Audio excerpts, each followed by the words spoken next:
I don't tell my patients to take off high heels. I tell them, let me work on your feet so you can put them back on. I know I'm still a lady.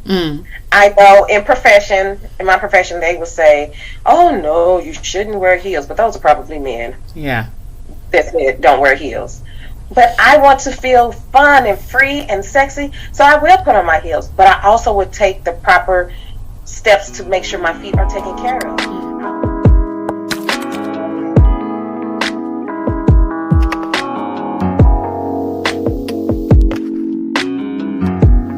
Most important relationship is the one you have with yourself. Welcome to another inspiring episode of Podcast with SHEILA, the podcast that spreads positivity around the world by sharing inspiring life experiences. Today's guest, Dr. Danielle Peebles, is a chiropractor, physician, and author with over 20 years of experience in her field. She is a founder of Pro Health Family Chiropractic. In this episode, we are talking about women's health issues and the benefit of chiropractic in handling some of these issues. Hello, Dr. Peebles, and welcome to Podcast with SHEILA. Hello, and thank you for having me today.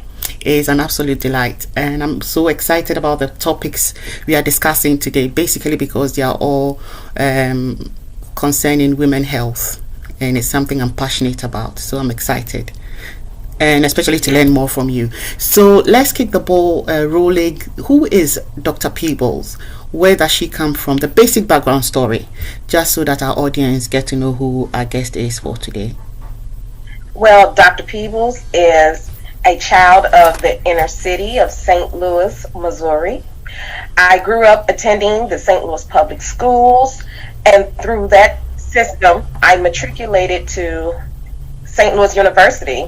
I like to joke and say I just graduated up the street because St. Louis University was actually up the street from my high school. So matriculated to St. Louis University, where I acquired my bachelor's degree in chemistry with a minor in mathematics. And then from there, my journey took me to Logan University, where I acquired my doctorate degree in chiropractic. Great. Who is a chiropractor? Who is a chiropractor? Yeah. Someone that's excited and very passionate about the neurology of the body, making sure that the body is in alignment. The alignment of our body is so important because when that is in alignment, then the nervous system is able to perform at its best. Those nerves go in between each joint space between our body. So if those joints are lined up, then our body has the best opportunity to perform as it should. Why did you decide to become a chiropractor? Is there a story behind that? Well, I did not start off thinking about being a chiropractor. My story actually started off aspiring to be a neurosurgeon. I wanted to be a doctor since I was 6 years old.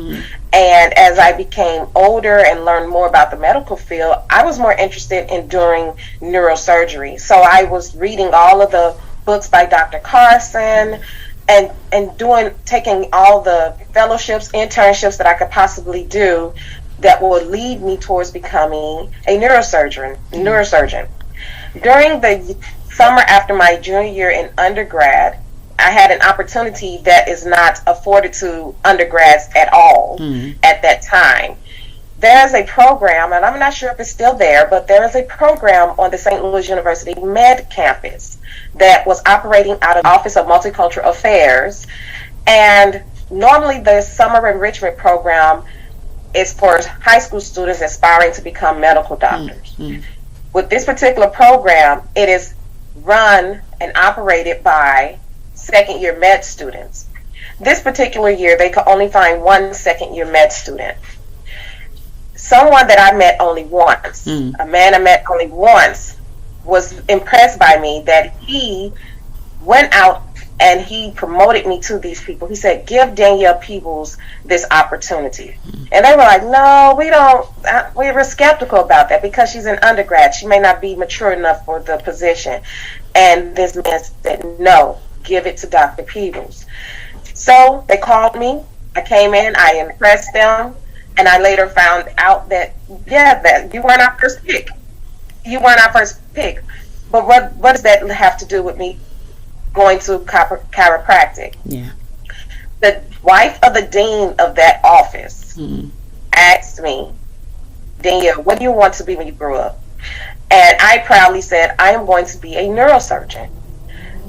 Now, as I was growing up and going through college, they were asking us to evaluate our value system and prioritize what do we value. At the time that I started school, my value system was career, then family. Well, at the time that the wife of the dean asked me this question, my value system was shifting. So now my priority was family and then career.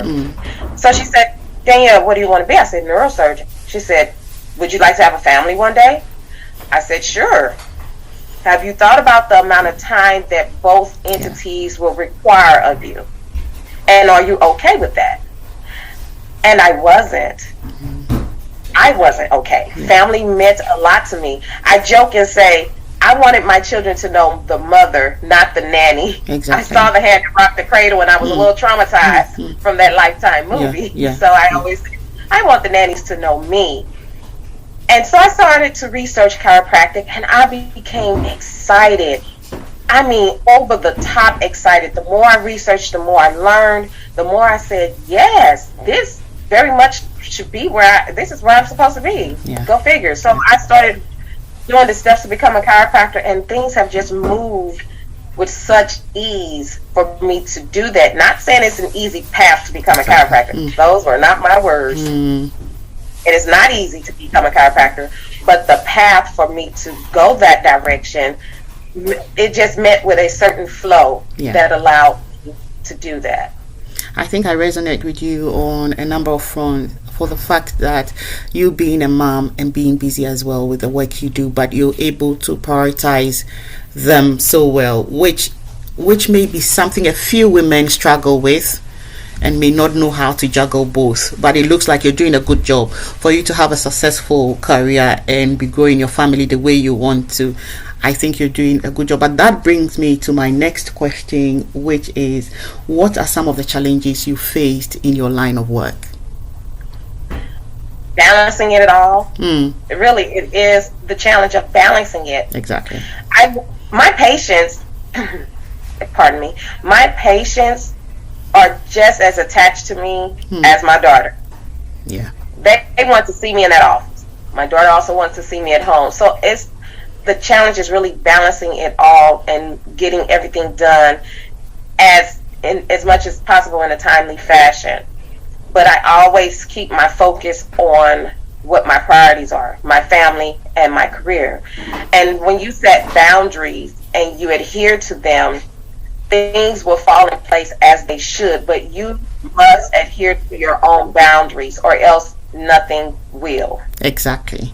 I totally agree with you. What is the impact of chiropractic on the challenges and discomfort associated with menstrual cycles?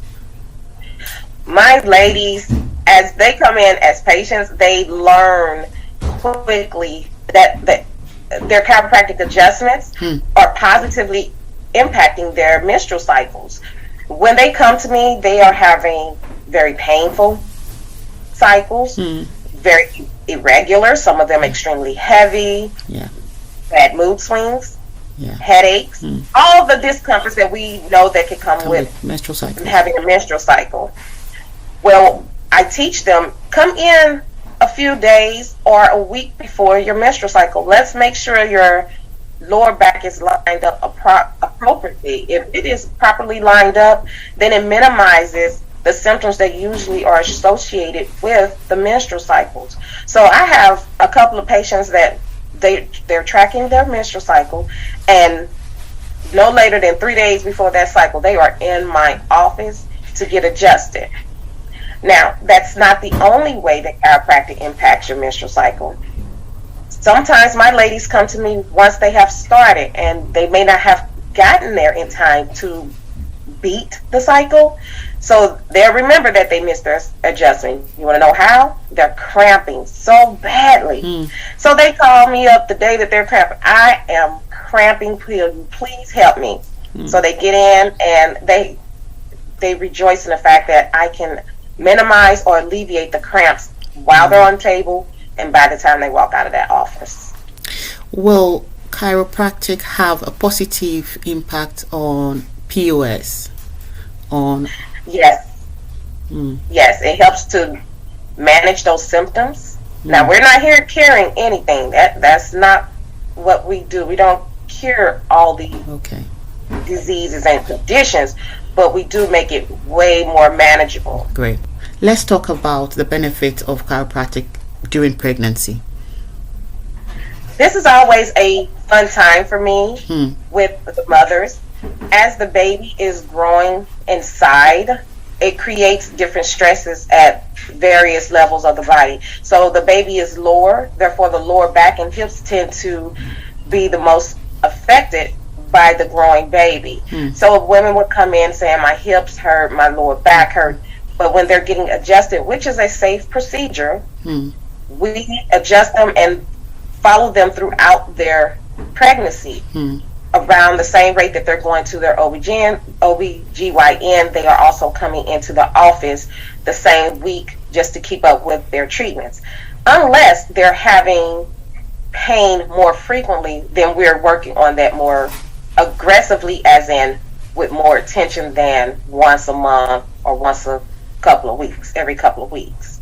Well, I'm going to be asking this question towards the end of the interview, but I feel like bringing it in now, and then we'll talk more about it towards the end. But do you think that the way women of color, especially black women, are shaped, does it affect the way we carry babies when we are pregnant, such that we would need the services of a chiropractor during our period, like our term, as we carry the babies? Everybody's body is so different. And yes, the way we carry our bodies are different. There was a research done with chiropractic adjustments and new mothers. During that chiropractic research, they found that women who were getting adjusted during pregnancy, on average, had labor and delivery for about 6 hours. Okay, it was cut down to 6 hours. I'm excited, right? I've gone to school, and now I'm getting ready to have my first baby a few years after graduating. So I'm on it. I'm getting adjusted. But because my body is a very petite body, my labor was not 6 hours. I was getting adjusted consistently, but my body being petite and the shape of my pelvis did not allow 6 hours to be my magic number, whereas my patients have had very successful deliveries where it was 6 hours and the baby tucked and rolled. Wow. My baby shoulders were like, no, we're a little stuck here, we need a little bit of assistance.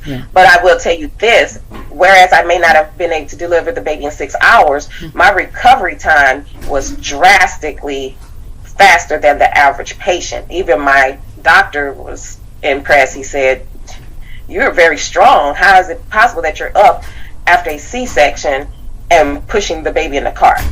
Wow. I think I'm hearing that one for the first time, because I'm a tall person, but with my first pregnancy, I think I was in labor for close to 24 hours. Well, my baby was big, you know that. So I don't know if anything, what you just expressed now as a petite person and as somebody who is that tall, the difference with the timing, because is it expected that if you're a tall person, your labor time should be around 6 hours? Is that what is it? Oh, really? Yeah, interesting that is the number that they associate with it. However, it varies. You cannot pin that number based on the height, based on the shape. Well, we expected that I just knew this baby was just going to walk on up out of me. But that baby was very stuck. Wow. We needed assistance. Yeah, some of the things we go through as mothers anyway. And let's talk about the importance of chiropractic regarding postpartum in mothers. How important is it? Exceedingly important. As new mothers, we're already sleepless. Before we leave the hospital, we have not had sleep, because here in America, the nurses, the doctors, they're in that bedroom, not bedroom, but they're in the hospital room like every hour. So you're not getting sleep because they're getting on your nerves. Then you're heightened in, is the baby okay? You're still not getting any sleep. So your anxiety is up postpartum. Your depression starts to kick in because you are now aware that your life is nothing like you recognized it before becoming a mother. And then the healing of your body, regardless if it was vaginal or if it was a C-section birth, your body still have to try to fight and heal. And then if you're nursing, so all of these stressors are tugging at your body. And what chiropractic does is help bring down that stress level. It helps bring down the stress level. It helps you deal with your anxiety. It increases the immune system to help you heal. And then it also improves the other functions of the body. So if you're breastfeeding, some of my mothers have come in and they were struggling with milk flow. And once they were adjusted, they said, oh, my flow is doing much better. The nervous system controls everything. And so making sure your nervous system is in its best position to control what it needs to control, that is what chiropractic is here to do. Wow. So postpartum, and then to be able to speak to someone else about some of the things that's going on as a new mother. That is healing as well.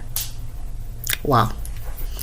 Well, when I became a mom for the first time, I had moved from my comfort zone, as in I've moved from a place where I can be comfortable, away from my mom, away from my relatives, into a new place where I was, because I just transitioned to a new place and there wasn't anybody for me. I had learned to be a mom by instincts. I don't know, but it comes naturally to you as a mom. And I remember when my son was a baby, sometimes I can't hear him breathe and I'll be up all night because I'm wondering, is he breathing? I take my ear very close to him to hear a little, because you don't hear them breathe sometimes and you're worried what's going on because you want to get it right. And also I can totally understand, but the thing is, you know, from where we come from, things like this, we're not too used to it. Like if you tell us to go for counseling,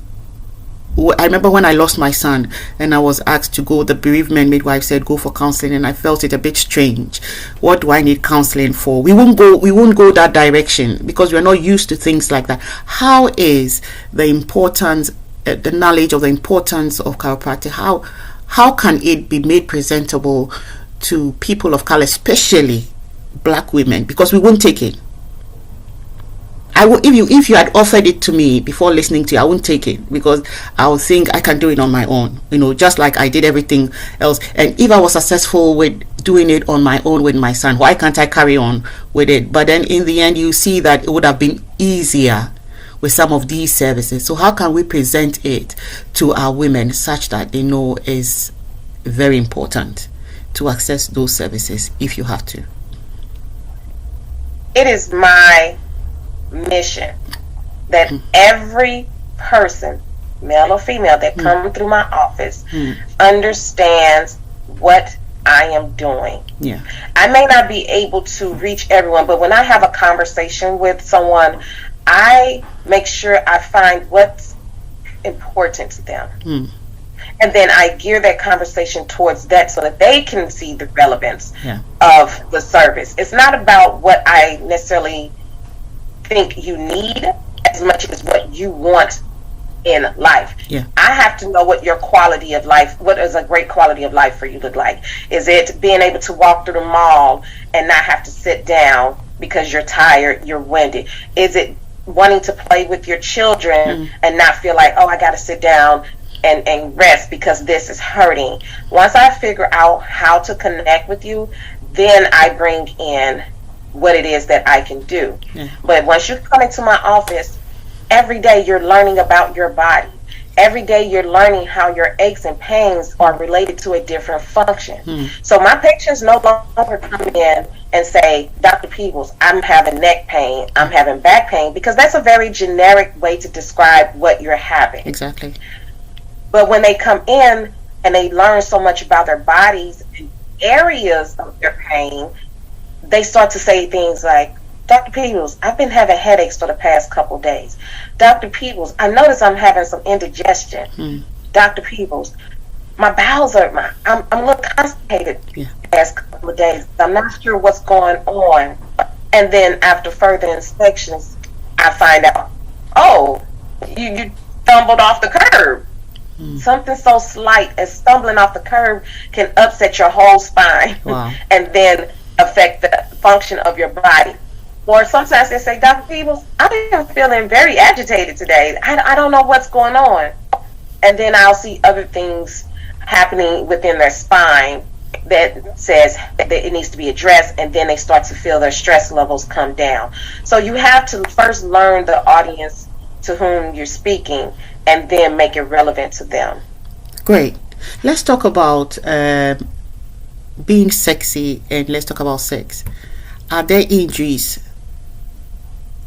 Absolutely. Sex? Okay. I never thought of that. I never thought of that. This is a different topic. Really? Let's talk about being sexy. Okay, good. Let's start with being sexy, and then we'll head to the other areas. Being sexy, first of all, wearing heels. This should be an event in the Olympics. The fact that we wear heels and balance so much, babies, book bags, bags, everything while wearing heels. To be sexy, or whatever your reasons are for wearing high heels, but you can sometimes injure yourself. Sometimes you can misstep in a high heel trying to be sexy. Or what about those sexy dance classes, trying to do the pole dancing? You're not perfect at first. Yeah. Okay, so you may slip, you may fall, you may lose your balance. All of those things can actually create misalignments in the body. At the time, you're like, oh, it's just fine. I just kind of rolled my ankle. I didn't sprain it badly, but I just rolled it a little bit. I'll be okay. But what you don't realize is the chain of events that comes behind that rolled ankle. So now you're starting to hobble a little bit. The weight of your body is not being evenly distributed through your feet. You're shifting to one side. So if you think about the foundation of a house, when you start to have cracks in the foundation, the body and the house will start to shift downward on the side of less integrity. The same thing happens with our body. So when we're trying to be sexy, sometimes we have to get a checkup to make sure we didn't throw anything out too badly that will create the other symptoms that you wouldn't even associate with the sprained ankle. For example, all of a sudden you can't seem to make it to the bathroom to pee in time. It's like, why am I having incontinence right now? What's going on? But that sprained ankle started to impact the position of the knee, and the nerve to the knee also goes to the nerve root area, goes to the bladder, the uterus, and so you're trying to figure out why all of this stuff is going on. Why am I having to pee so frequently? Well, is it a good thing to look sexy then? Because if it has all of these unexpected injuries like, attached to it. Why is it working then? I'm going to that up. Because we have the freedom to do it. So yes, I don't tell my patients to take off high heels. I tell them, let me work on your feet so you can put them back on. I know I'm still a lady. I know in my profession they will say, oh no, you shouldn't wear heels, but those are probably men. That said, don't wear heels. But I want to feel fun and free and sexy, so I will put on my heels. But I also would take the proper steps to make sure my feet are taken care of. I'll work on my feet. I'll do a little exercise, warm them up, do some calf raises, and then I adjust the joints of my feet. Yes, your feet can be adjusted as well. So I'll realign those joints and ankles, and I'm good to go. An acceptable time frame or limit to which you should be wearing your heels. Maybe for 4 hours is the safe time. After that, you should come down and put on some pumps or something flat. Is there anything like that we can talk about? Well, I can't give a certain time because the reason of you wearing the heels may be completely different, and you may not be able to come out of those heels depending on what your focus or what you're doing at that time. If you're working, you're going to have to be committed to those heels, but you didn't even know that ahead of time. What I also teach my patients that are wearing high heels is there are certain ways to purchase your heels. Yes, I may buy tall heels, but I look at the angle where the arch of the middle of your foot goes. I look at the angle of that shoe. I look at the material that it is made out of. I prefer upper leather only. You cannot put anything else on my foot because the other materials tend to be very painful on your feet. Exactly. And your feet have a hard time adjusting to it. So when I'm looking for a high heel, sometimes I'm looking for a while when I'm looking for a specific shoe so that it's comfortable and it moves with my feet and it actually follows the mold of my feet very well. When I had my son, I had a cesarean, and then after that I had sciatica with it, and I used to like heels a lot. Then I had stepped down to pumps, flats, because for some time I got too comfortable with it. I didn't want to go back into heels, so I was still doing flats. When I had sciatica, a doctor friend said try and put on some heels, at least 1 inch will help, because with that condition and always on a flat shoe doesn't help.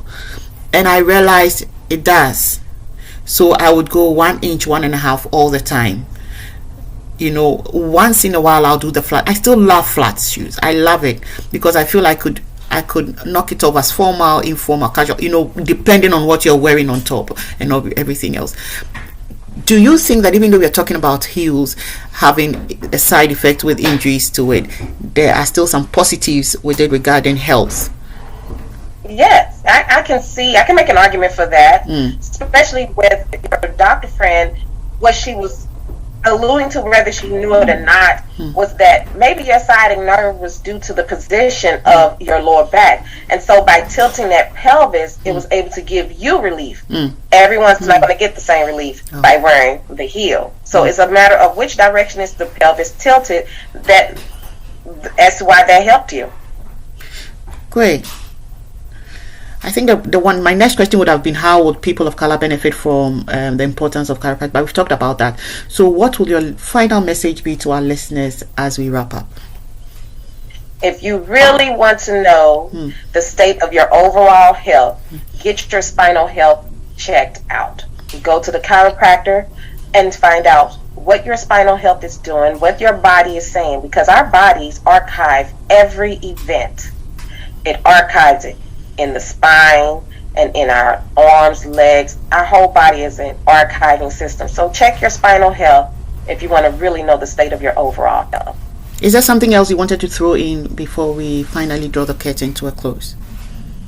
Yes. If you want to learn more about the impact, the positive benefits of chiropractic on sex, being sexy, and the sexual reproductive system, be sure to check out my book called Sex Sent Me to the Chiropractor. You can find it on Amazon.com, or you can come on over to my website and check it out there on www.stlprohealth.com. Well, we would like to say a massive thank you, Dr. Peebles, for coming on Podcast with SHEILA today. Thank you for having me. If you've been listening in, this is season 2, episode 82 of our podcast series, where we bring seasoned guests with inspiring real life stories and experiences to share with us. Do not miss out on all these lovely experiences. Subscribe and be notified when a new episode is released. Whilst at it, please drop us a rating. We have a video presentation of this episode on our YouTube channel. Just search for Podcast with SHEILA on YouTube and you'll find us. Our prayer for you this week is that you will make self-care your topmost priority. Until we meet again, have a brilliant